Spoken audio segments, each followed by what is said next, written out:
that tiny PWM solar charge controller,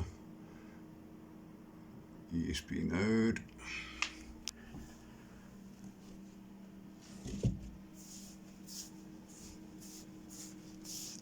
And 2 batteries lacking some TLC. Currently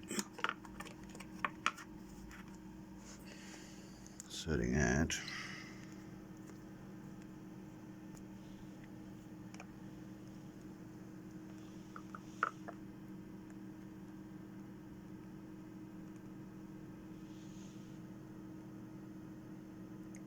13.3 volt, being charged by the 20 watt solar panel. The 12 volt that you see there is from the previous batteries that I was depleting. It took 6 days to deplete at 121 milliamp, 22 milliamp. Okay, so this had a bit of a rocky start.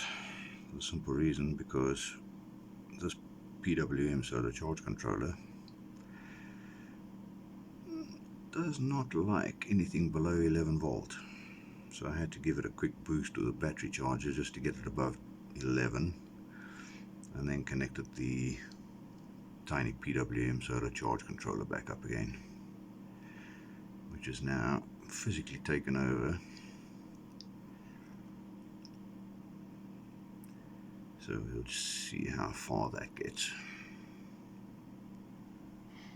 Alright, so it does seem to have started taking charge now. At least it's charging at 700 milliamp.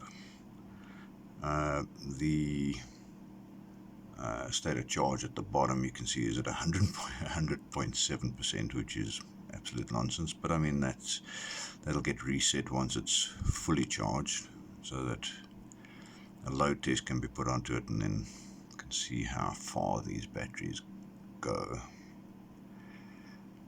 So looking good. Right, I've also just put my test node onto the 2 18 amp hour batteries that were on drain for the last week. Just put them onto a normal battery charger because I've now moved the 2 bigger batteries onto the tiny solar panel. So I just want to recharge those both back up again, and then obviously do a new test with a 1 amp load and see what amp hour rating I get out of the batteries.